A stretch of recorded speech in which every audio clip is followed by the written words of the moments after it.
Good evening, ladies and gentlemen. Let me welcome you to the Burke County Board of Commissioners regular meeting for Tuesday, January 19th, 2021, 6 p.m. I'll ask you to check your mobile devices at this time to be sure if you have anything that's going to make any noise. Please take care of that. Silence those at this time. And I would remind you, if you come to speak tonight to the podium up front, please be sure that you turn the microphone on so that we can get a good recording and hear what you have to say. And also give our clerk time between the speakers to step forward, and she'll clean the podium in that area between speakers as well. We are delighted tonight to have Pastor Ed Stevenson at Arnie's Fairview United Methodist Church with us to provide our invocation. Pastor Ed, if you'll come, and then following his invocation, we'll have the Pledge of Allegiance. That'll be led by our County Attorney, J.R. Simpson. Let's stand together, please. Gentlemen, before we bow our heads to pray, I was given this stick when I came in appreciation, and I was afraid at first it was a replacement for walking papers, but thank you. Thank all of you for this. I am reminded of a fellow that I read about in a book that I read a lot in. He took a stick like this and parted the sea with it. He struck a rock and water came out. That is significant. We live in a time, we are experiencing times that none of us have ever seen, have ever experienced. Our country's changing. We have fear, some of us, and some of us are glad. And that is a normal and natural thing. My thoughts are this: no matter what happens in Federal City or in Capital City, we live in a county and are so served by men and women who put aside personal differences to come to conclusions for matters that are better for the county, regardless of our personal opinions. And I want to say thank you to all of you for that. The county should be very proud of you. Now let us pray. Lord, we thank you for this day. We thank you for this hallowed place, Lord. We thank you for these men and women who selflessly serve for the betterment of all the citizens of this beautiful and wonderful county that we live in, that we're privileged to live in. Father, I pray for our country. I pray for all concerned. But now, Lord, I pray for peace. I pray for these men. Touch them, Lord. Give them a double dose of your strength and your wisdom and your grace. We make this plea and we offer this prayer in the name of the one who has come to save us all. His name is Jesus Christ. Amen. Yes. Please join me in the pledge of the flag. I pledge allegiance to the flag of the United States of America and to the republic for which it stands, one nation, under God, indivisible, with liberty and justice for all.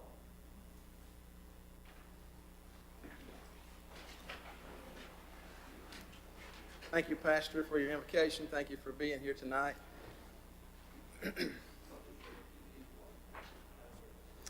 Let me also say, when you come to the podium tonight, and first off, let me say thank you for your cooperation in wearing the mask and going through the process as you came in tonight. And if you come to the podium to speak, if you are comfortable and wish to take your mask off, you may do so while you're speaking, and you can certainly keep it on if you are more comfortable doing that as well. Okay? Gentlemen, this brings us to item number 4, approval of agenda. You've had the agenda for a number of days. I'll entertain a motion to approve the agenda. So moved, Mr. Chairman. Thank you, Commissioner Taylor. All those in favor say aye. Aye. Opposed, no. That'll be all of us, Madam Clerk. Thank you. Item number 5 on the agenda is approval of meeting minutes. We have minutes before us for November 3rd, 2020 pre-agenda meeting, November 3rd, 2020 special meeting, November 17, 2020 regular meeting, December 17, 2020 organizational meeting, December 7, 2020, pre-agenda meeting. Gentlemen, I'll entertain a motion to approve these. Mr. Chairman, I make the motion that we approve all 5 as amended. Thank you, Commissioner Taylor. All those in favor say aye. Aye. Opposed, no. That is all of us. Thank you. This brings us to item number 6, presentations. This comes from our Animal Services Director, Pet of the Month, Caitlin Settlemeyer. Caitlin, thank you for being here tonight and welcome. Hi, how is everyone? Very good. Good. So we're going to present our January Pets of the Month. So for our dogs, we have Mr. Dan. Dan is about a 4-year-old red tick coonhound. He is absolutely adorable, but please be aware, if you are in love with this dog, you do have to strap him up and ride him like a pony anywhere you go because he is so strong. He needs a lot of training. He is quite a clown. He loves other dogs, loves people, is very opinionated about cats. So I would recommend a home with no other cats for this guy. But he is so sweet. He's been with us about a month now. He was found as a stray. A nice Samaritan took him in for the weekend, tried to find an owner. No owner came forward, so now he's with us looking for a new home. So we also have Miss Birdie. Miss Birdie has been with us a very long time. She came to us, she was pregnant. She had several kittens who have all found homes. So now Miss Birdie is looking for a home for her own. She is currently in a foster home, and her foster did write us a nice little blurb here about Birdie. She said, "Birdie is such a sweet girl. She loves to play by your side, and she's always looking for some pets. While she has great motherly instincts, Birdie also loves to play. You can find her chasing a plush mouse around the room or teaching her kittens how to jump, pounce, or chase a toy." So she is just a beautiful cat, and I know that she would love to find a forever home very soon. So those are our 2 pets of the month. We also have some very exciting news.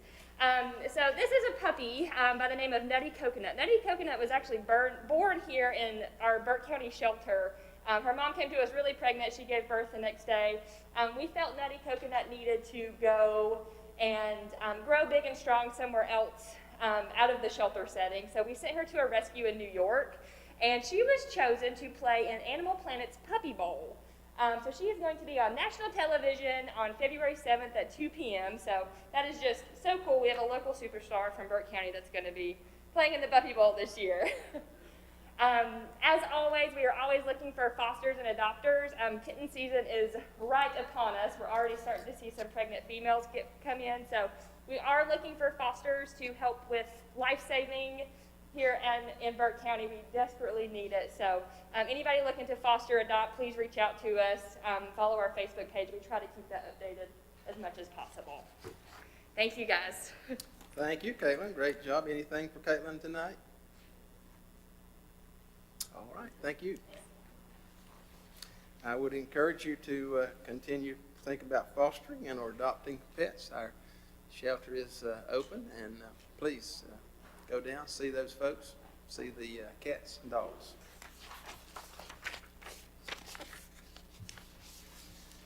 This brings us to item number 7, scheduled public hearings. Tonight we have 2 public hearings. The first one will come from our Fire Marshal, adoption of ordinance amending Chapter 30, Article 2, Fire Prevention and Protection Code. Mike Willis, we'll hear from you.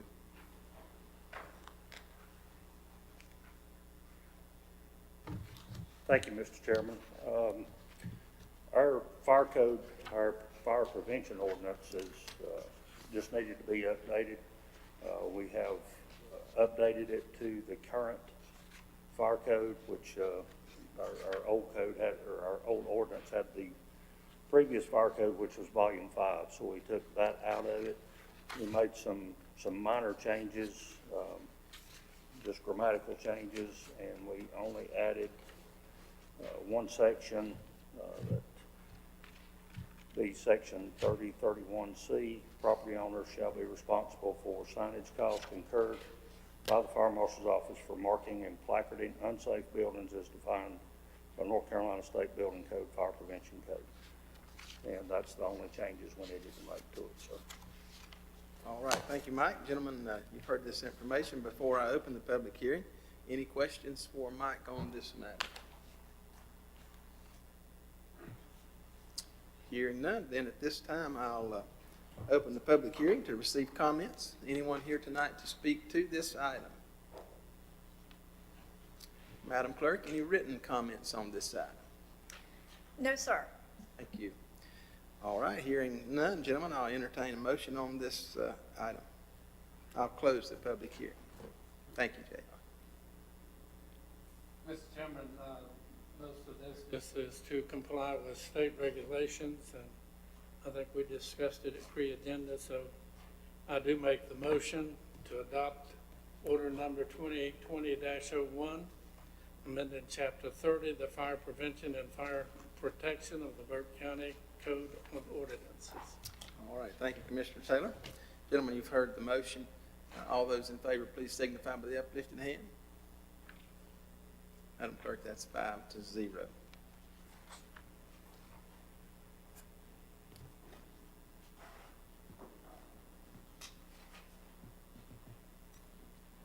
Second public hearing we have tonight comes from BDI, our building reuse grant for Project Glides, and public hearing. This will be presented tonight by Alan Wood, our BDI President and CEO. Good evening, Alan.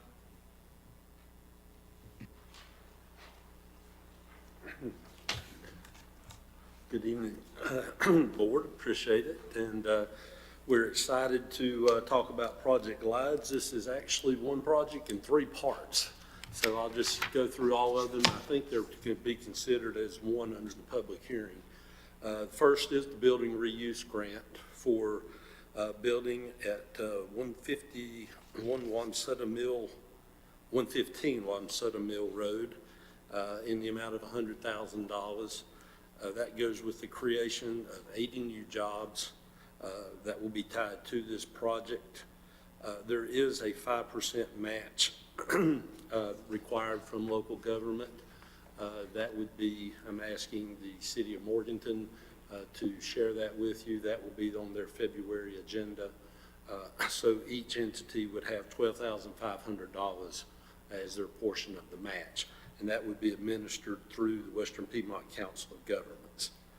The second part is a local grant for this project that would be equal to 50% of the new tax base created by this project.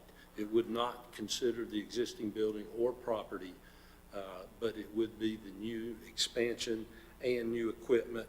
We're estimating roughly $10 million, 7.5 on the building and 2.5 on new equipment and racking that will go in there. We're looking to do a 50% grant for a period of 5 years, which would be roughly at the current tax rate, $34,750 a year. And then finally, we are looking to, this is a building that the county owns, and we are looking to, for the county to sell this building to a partner that would then come in, lease it back to the company, and do a 100,000 square foot expansion. We went through the process to establish the value of this building by getting 2 brokers' opinion by qualified real estate brokers. Between the 2 of them, they have well over 60 years of experience selling buildings all over the Southeast. Taking those 2 values, we took the average. One was 1.755, the other one was 1.693,622. We took the average of that, and we came up with a sales price of $1,724,311. So the company would come in, the one that will do the expansion would buy the building from the county prior to construction, close it out, do the expansion, and lease it back to the company. And since they're doing that, it doesn't really come into play, but we expect that construction to be completed. The goal would be to have construction completed before the end of this calendar year. I'd be happy to answer any questions. Okay, thank you, Alan. Gentlemen, before I open the public hearing, any questions for Alan on this matter? Hearing none, I'll open the public hearing at this time. Anyone here tonight to speak to this item? Madam Clerk, any written? No, sir. Thank you. All right. Gentlemen, at this time, I'll close the public hearing and open the floor for a motion.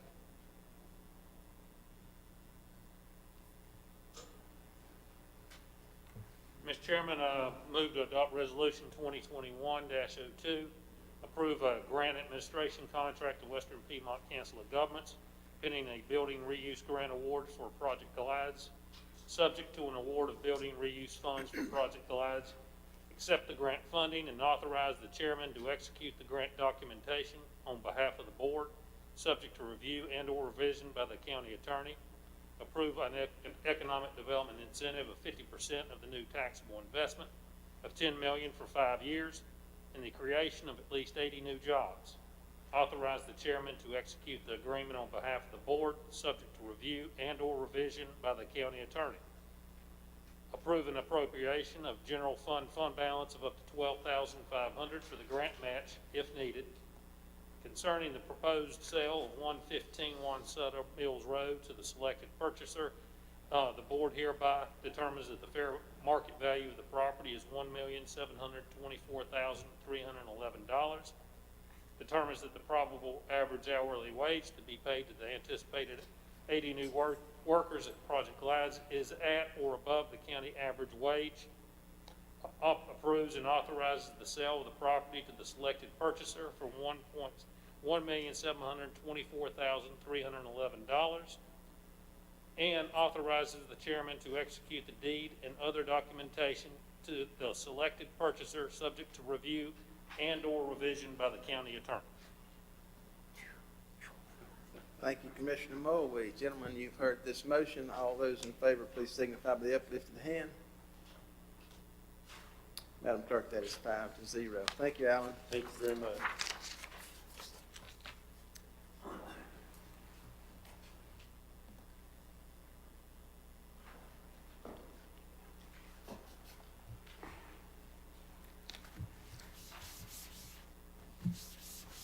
This brings us to item number 8, informal public comments. Anyone here tonight for informal public comments? Madam Clerk. Mr. Chairman, Ms. Caroline Avery. If you will, please state your name and address. Sir. I'm Caroline Avery. My address is 115 Riverside Court. Before I start, I just want to thank each of you for serving our county and for serving our country. I'm grateful, and it's a privilege for me to be able to speak to you tonight, so thank you for allowing me this privilege. Burke County has a complex history, like me, like probably many of you. Talk to families who have called this place home for hundreds of years. The Fullwoods, the McGimpseys, the Averys. These families consider me a newcomer. I was born in Birmingham, Alabama in 1961, and I spent my childhood there. This is my 35th year in Burke County. I've raised 3 children here with my husband, Sam, and worked with 2 furniture companies, a municipality, a state institution, a nonprofit organization, all in Burke County. I feel like I know this community and its people. Part of our history is unique and exemplary. Burke County and Morganton have never had white people on one side of the railroad tracks and black people on the other side of the railroad tracks. White children living on West Union were playmates with black children from the Jonesboro neighborhood. Wow, that's a good story. That's part of our history that we should be proud of and share with others. This kind of integration was unique for the South and even unique for our neighboring counties during the mid-20th century. In 1907, it was announced that Burke County would raise $3,000 to build a Confederate monument, with the county paying half and the citizens of Burke County paying the other half. 6 years later, 1913, this community had not raised the money for this monument, and the county commissioners, your forefathers, had not committed a dime. The state legislature took action and passed a bill that year that forced you, the county commissioners, to pay $1,000 for the construction of the monument. The community could not raise the remaining money needed to build the monument, so a Georgia businessman was contacted to pay the remainder. The people of Burke County never supported the establishment of this statue. History shows that this monument was not funded and built by local people. It was built by a few people who had their own agenda. The Daughters of the Confederacy and a Georgia businessman, not the people of our county. I'm sure you know the largest manhunt in Western North Carolina's history ended at the foot of this monument, where the bloodied body of Broadus Miller was dragged and dumped for all to see and view in 1927. The viewing in this monument had the same purpose: incite fear. The monument is not who we were then, and it's not who we are now.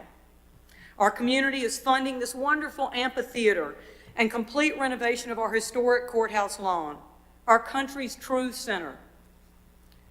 There are so many historically positive things to remember about Burke County. Why would we leave a monument built and funded by outsiders, reminding us of a painful part of our country's history in the very center of town? Does this reflect well on our community? Does this welcome all to this general gathering place? The City of Morganton's website states that the Courthouse Square renovation will be a welcoming symbol of our community by continuing its heritage of being the place to gather for our citizens and visitors. I wonder, how welcoming is this Confederate monument to all of our citizens? Will Black entertainers perform on that stage, sharing green space with a monument that represents so much pain? Let's use this renovation to find an appropriate resting ground for this monument. Let's not allow outsiders to rewrite our history. Let's set our priorities, and identify how we welcome people to our community.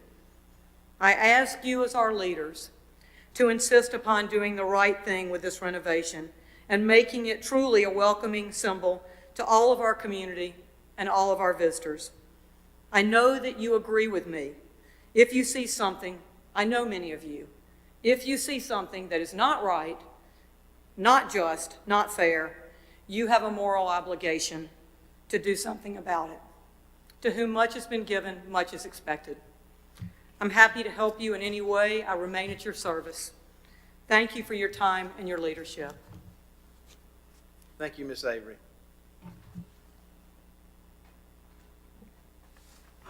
Any other comments, Madam Clerk?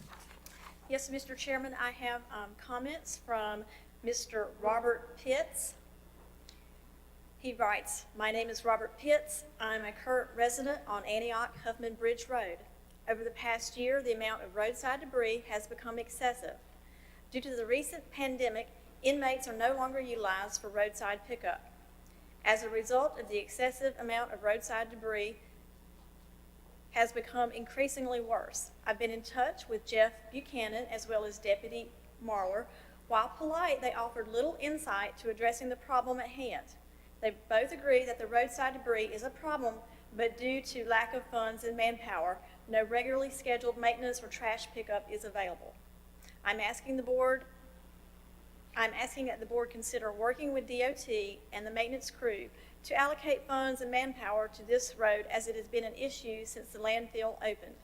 I would also consider that we look back into utilizing our inmate population and/or assigning community service hours to this road monthly. I understand this may take some time to address. In the meanwhile, could we please have a crew come out for a one-time road pickup from the start of Huffman Bridge to the landfill turnoff? I appreciate your consideration and time regarding this matter. Sincerely, Robert Pitts." Thank you, Madam Clerk. Any other comments tonight? All right, seeing here none, I'll move on to our next item in the agenda. That brings us to item number 9, consent agenda, and I'll recognize our county manager for that. Thank you, Mr. Chairman. You have 10 items on your consent agenda. First, BOC resolution in support of NCACC Presidential Initiative to promote food system resiliency. Item 2, clerk reappointments to Board of Equalization and Review. Item 3, clerk reappointments to the Board of Health. Item 4, community development, accept beach club trail easement. Item 5, county manager fee agreement for legal services. Item 6, finance, presentation of the fiscal year 19-20 audit. Item 7, finance audit contract for fiscal year 20-21. Item 8, fire marshal, appointments to the local emergency planning committee. Item 9, tax department release refund report for December 2020. And item 10, tax department tax collection report for December 2020. Thank you, Mr. Steen. Gentlemen, you've heard the consent agenda. I'll entertain a motion for its approval. Mr. Chairman, I make a motion that we approve all 10 consent agenda items as rendered. Thank you, Commissioner Taylor. Gentlemen, you've heard the motion. All those in favor signify by saying aye. Aye. Opposed, no. That's all of us, Madam Clerk. This brings us to item number 10. We have one item for decision tonight. This will come from our sheriff, a sworn lieutenant position at the jail. Good evening, Sheriff. Good evening. Thank you for the opportunity to help us help our jail. We've been asking for a sworn jail lieutenant position, and for several reasons. There's several things that we can do to improve the jail with this position. It would provide the jail with the ability to have a lieutenant on duty spread over many more days, evenings, and nights. The sworn lieutenant would be able to serve warrants, assist in both local and state transports. Currently, we have one transport officer for the entire state, and that officer works sometimes 7 days a week. And the lieutenant can provide security coverage for inmates who transfer to local hospitals for medical, psychological purposes, or for Raleigh to undergo forensic evaluations. They can assist with jail training and perform other related jail duties best performed by a sworn officer. In addition to the needs above, the current 2 non-sworn jail lieutenants' duties have dramatically increased with the change in the jail disciplinary policy and procedure that we're doing. Currently, the jails that have been receiving inmates under the the state misdemeanor confinement program have stopped doing that primarily because of COVID. And we have been able to keep some of those inmates at a cost, or actually a revenue producing thing for the county. We, since July, have generated revenues of $15,578 for those inmates. However, there is paperwork concern that creates for that position to submit to the county to get those revenues, and that's been about 20 hours a week. With the new mandatory formal hearings that inmates now cannot waive, we're asking that this new jail lieutenant could do disciplinary policy one person rather than spread that out over different officers, and that would make a more objective officer hearing those same hearings over and over, and then become an expert actually in those things. But the goal is to assign one lieutenant to schedule and conduct those hearings, as well as to ensure the mandatory timeliness allowed by the new process. So we ask that you would consider providing the sheriff's office with this sworn jail lieutenant position. Okay, thank you, sir. Gentlemen, you've heard the sheriff's request. Any questions to the sheriff at this time? Mr. Chairman, on the overtime hours that the transport deputy, how many hours are those overtime hours? Stephen, are those overtime hours time and a half? I'll refer to the jail captain. Do you know that answer, Greg? I would say he's, on any given week, he could tack on another 20 to 25 hours. And yes, it is time and a half when they get a certain number, which is 86 hours count, converts to time and a half. Yeah. Thank you, Steve. Other questions for the sheriff? Mr. Chairman, I was the one who voted to leave this on a decision item, and one of the reasons for that, I wanted a little more time to think about it and also look at the long-term effect that it would have. But I also think that we're interested with any manager who looks at his situation and decides a change would be more efficient. But one of my main things about budgets is you don't add money after the budget's been planned and voted on. And what I wanted to ask you, Steve, on today, I asked many questions at pre-agenda. If you could take that budget, which is $115,000 a year, and of course in 10 years, that's, you know, it becomes $1 million in a hurry. But if you chose to take 2 or 3 other positions and change them for one of these would be more beneficial to you, I don't mind allowing that to happen. I think that is your decision if you wanted to do that. So I guess what I'm saying is if you can rearrange personnel and stay in the same budget and hire this individual, I would have no opposition to that. However, if it increases the budget, I would have opposition to it. So I'm a little confused now. So what would you want us to do in lieu of adding a lieutenant would be what? No, you can add one if you can do it without increasing your budget. Do you have lapsed salaries? Do you have, personnel that you think this is more important? To rearrange your staff in a manner that you would have the budget as it is to put this new position, lieutenant, on, I would have no problem with that. We could ask Margaret what our lapse salary is. We should have sufficient lapse salary. Today we're 17 positions short in the jail. So that's 17 positions that we've had for a long time and we're unable to fill. So I'm sure there's a tremendous amount of lapse salary. I don't know how much that is. Other Mr. questions? Chairman, shall we ask Margaret how much lapsed salary he may have? I don't have that number at the moment. There would be lapsed salaries. However, once the other positions are full, you would not have lapsed salaries going forward. You would only have them currently. They wouldn't be lapsed ongoing if the jail is able to be fully staffed. Yeah, but under the theory that I am recommending, that salary, his budget doesn't include additional person already approved for next year. It would still be within the same budget. You mean not fill all the positions, take one of the existing positions?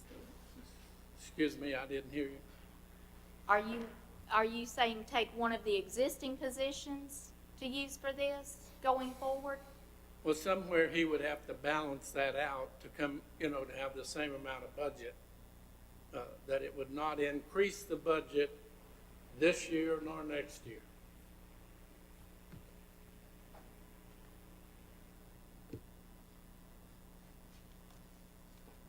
But we'll definitely not increase it this year because of, we've had these 17 positions have been vacant since, I guess, July the 1st, for the most part. I don't know when we reached 17, but it would definitely not cost more for this year, I don't think, to hire the person. Now, next year, it would. If we got the full staff, and of course, I've got agenda item before you, hopefully in February, to try to get us at full staff. We have hired 24 people in the calendar year of 2020, and we lost 24. We have got to do some things to be able to recruit and retain these people. That is expensive to hire 24 people. That's the people that you have hired, brought in, uniformed, trained, and lose them. We've hired 26, lost 24. So I don't know how many we actually have interviewed that we put in the background. We had, I think, 3 wash out of background last week. So there's a tremendous amount of money that we are expending trying to get people there. One of the things that, other than pay, the primary reason that they're leaving is because we're understaffed. And they're able to make more money. Not so much, we've not lost very many to other jails. We've lost them to private industry. I think we lost 3 to FedEx within a week or 2. So that's the difficulty we're having, being understaffed, not having people to operate the jail just puts more work on the people that's there. It's doing a good job. So we've tried to come up with a few items that we felt like would be most beneficial to be able to recruit and retain. And this is one of those items. Having somebody that can stay there and help these other lieutenants. For example, this one lieutenant that we're using now for disciplinary, all of a sudden 20 hours a week was added to his job to do these disciplinary hearings. They are in desperate need of having some additional people just to assist them. I think that having a sufficient amount of people, and hopefully we'll get there. And when we get there, then we can start renting beds ourselves. We can start generating revenue for the county, but we need to get there. And it's just difficult because being so understaffed, we are literally running these people into the ground. And obviously, 24 of them said they're not going to do it anymore. Well, I think, Mr. Chairman, if I may respond a little bit, I understand your pain a minute. I have kinfolks in a couple of counties. My wife's sister's boy is a state patrolman commander in Cornelius. And we get together and we talk a lot. I have some other kinfolks, one of them here in Burke County. But one of the things that's a little bit shocking, I think, to all of us, not your fault, not my fault, not anybody's fault, but the truth of the matter is that people think they ought to be able to break the law and get away with it and not have to be arrested, not go through the court system, not be fined, not be, it's a happy birthday for everybody every day. So, but the real truth of the matter is most Americans really appreciate law enforcement and people who protect us. One of the reasons we can all lay our head on the pillow and sleep well at night is because of our law enforcement people and emergency people, fire departments, all of those people who fall under that. We're going to protect you and help keep you safe if we can. But I understand that some of the attitude of the people they'd just love not to have any law enforcement at all, which would really be a crying shame for America and for communities and counties and cities. So, but I think back to the subject and requesting, I think if you've got the money, my personal opinion, I'm not speaking for anybody but Maynard, if you've got the money in your budget without asking for additional budget dollars, you are the sheriff and you should have the right to take that money and use it where you think it would be more beneficial to the citizens of Burke County. You and I serve Burke County in different categories, but we all serve Burke County. So, but that would be my comments on it. I hate looking at $115 for a person, but people need to understand that's for car too now. That's not for salary alone. So, but and we can talk on about recruitment and keeping them, but that's not in the subject tonight. We'll save that for a cup of coffee or something. Well, thank you, sir. And I would like to take the opportunity to say that we are very blessed in Burke County. I think that a vast majority of the citizens do support law enforcement. We feel that every day. There are people bringing things to us, sending us cards, kids writing thank you letters. Our office has those plastered on the walls. So we live in a very blessed area as far as people supporting law enforcement. So thank you for what you guys have done for us to make us able to serve the public. And we want to just continue to be able to serve even better. All right. Any other questions for the sheriff? Gentlemen, you've heard the presentation. I'll entertain a motion at this time. Mr. Chairman, I make the motion that this become the sheriff's decision, and he understands that we're not adding a position, and we're not adding anything to budget.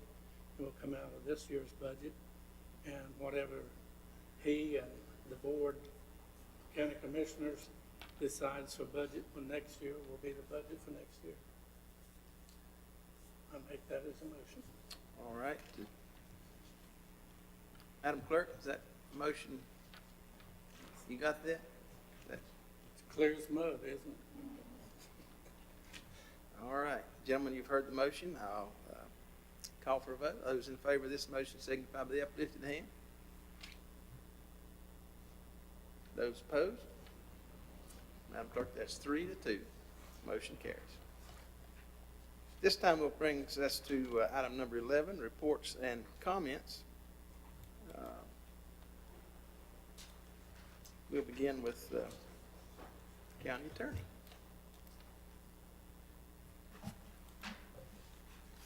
Thank you, Mr. Chairman. Since the last meeting of Commissioners on December 15th, I have reviewed contracts on behalf of BDI for the 1NC fund, the Motorola contract for communications, and 2 other contracts, one for the Burke County Jail and one for the 911 Center.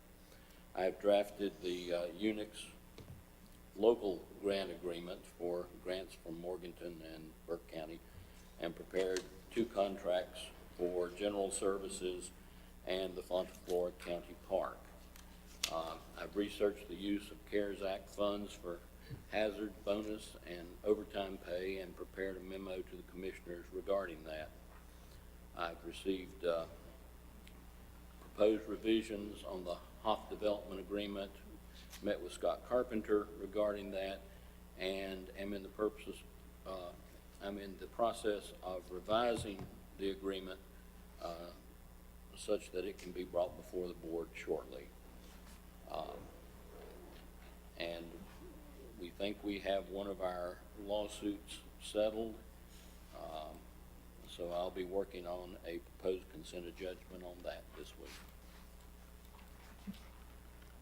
All right, thank you, J.R. Madam Clerk? No comments for me, thank you. All right, Mr. Manager? No comments, thank you. Mr. Avery? No comments, thank you. Mr. Taylor? Just a kind of a personal note, Mr. Chairman, if I may. I hate to report it, but my 2 sons and their wives and their family have gone through COVID in the last 2 weeks. I have been fortunate not to catch it yet, and I do encourage everybody to take that COVID seriously and try to stay healthy. It is worthwhile to participate in the practices that will at least keep you from maybe catching that disease or that virus. And that's it. Thank you. All right, thank you. Commissioner Mulway? Mr. Chairman, the only minutes not submitted were the minutes for our Tourism Development Authority meeting this morning. Those will be submitted for the February meeting.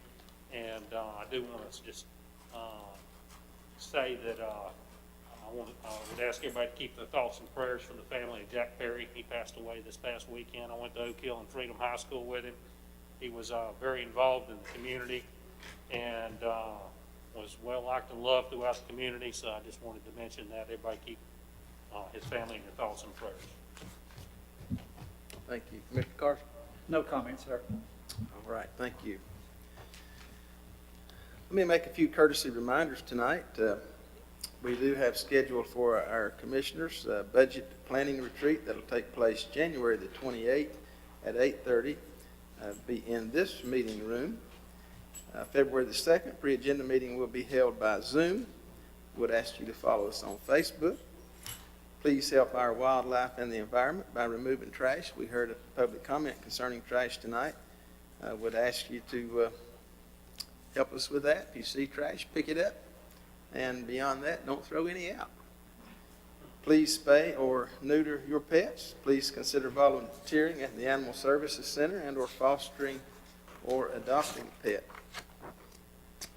Let me also take just a moment tonight to follow up on some of Commissioner Taylor's comments concerning COVID.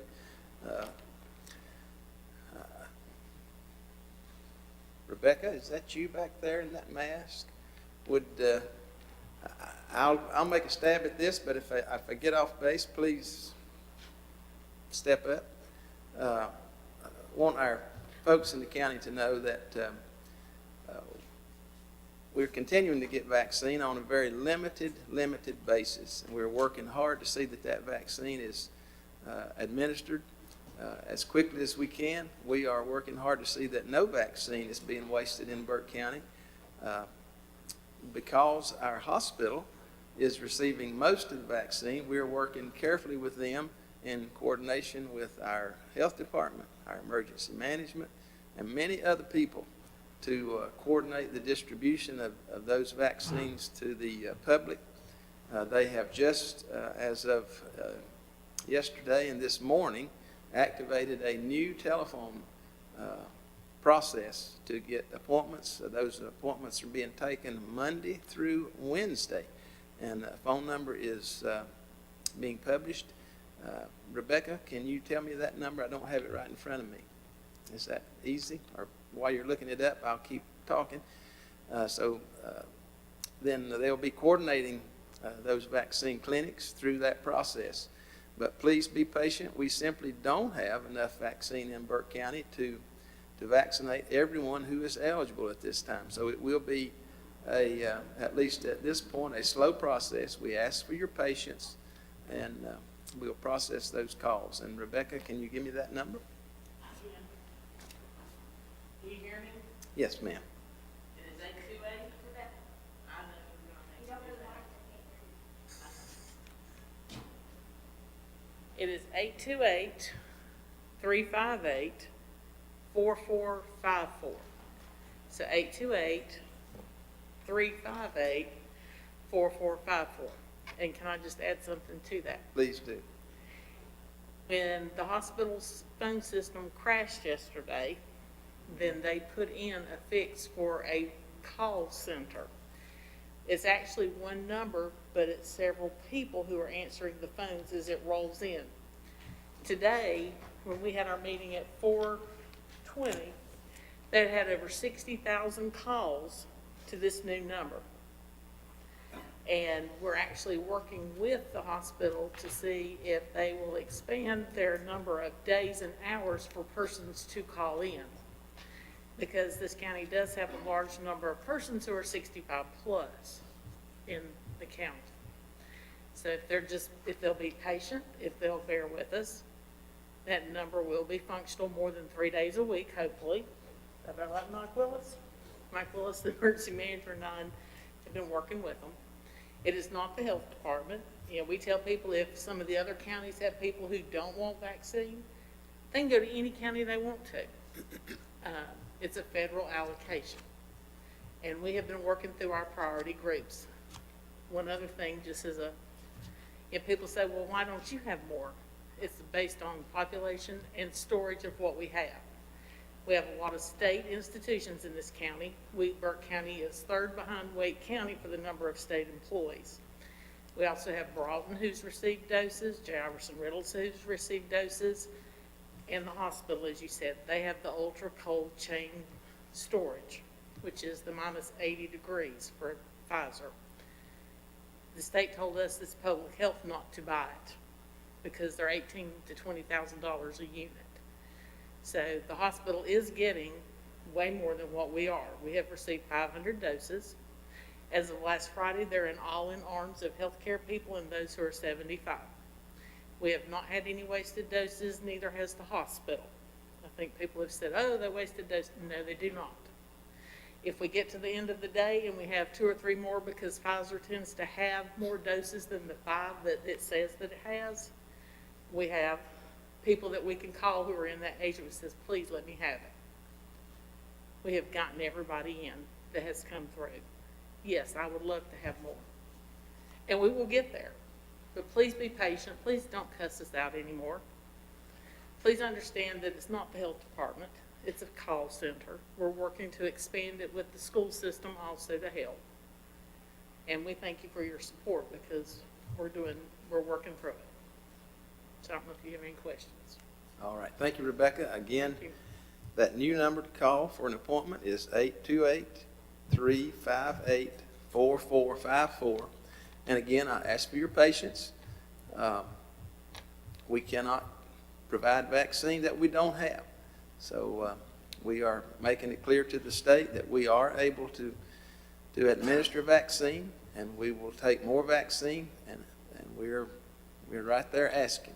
But please be patient. Try not to be angry with folks that are answering the phone, and we'll get to you as quickly as we possibly can. All right, that brings us to item number 12, vacancy announcements tonight. Madam Clerk.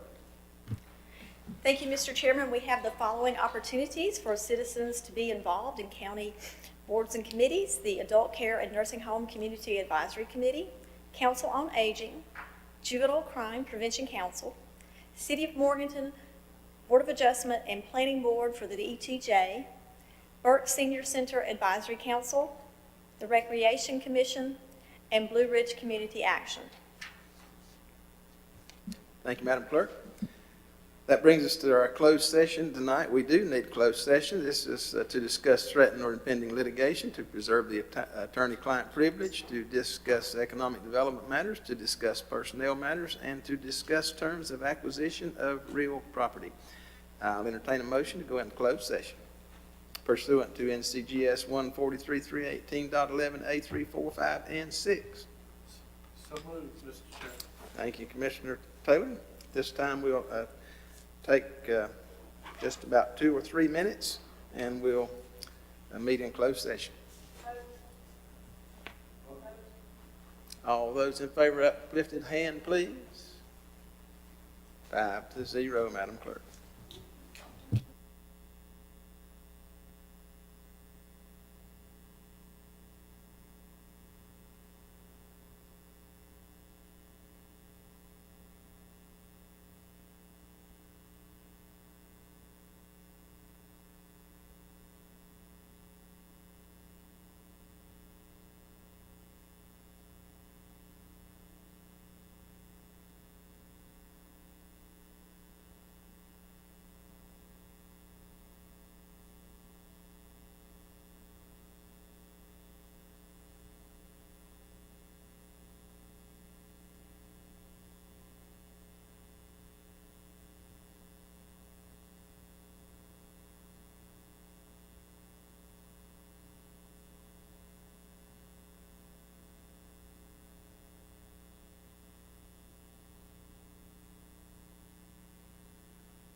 all the county's money's probably in that bag.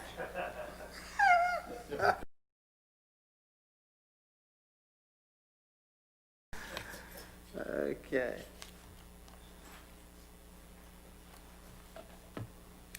All right, at this time, we'll consider ourselves back in session. We had a proper motion to come out of closed session. And at this time, I'll recognize Vice Chair Mulvey for a motion. Thank you, Mr. Chairman. I make the motion to authorize the county manager to execute purchase agreements for real property on behalf of the board as follows. PIN numbers 27724500350 and PIN number 277244390, which is 4.7 acres. 120,000 plus 6,000 for geotechnical services. And number 2, PIN number 175514928, which is 2.5 acres, 22,300. Further appropriate up to 148,300 of general fund balance. Thank you, Mr. Vice Chair. Gentlemen, you've heard the motion. All those in favor signify by the uplifted hand. Madam Clerk, that is 5-0. At this time, I'll entertain a motion to recess to the January 28th, 2021 meeting at 8:30 a.m. Here in this same room for our budget and planning retreat. So moved. Gentlemen, heard the motion. Those in favor signify by uplifted hand. 5-0, Madam Clerk. Thank you, everybody. Have a good evening.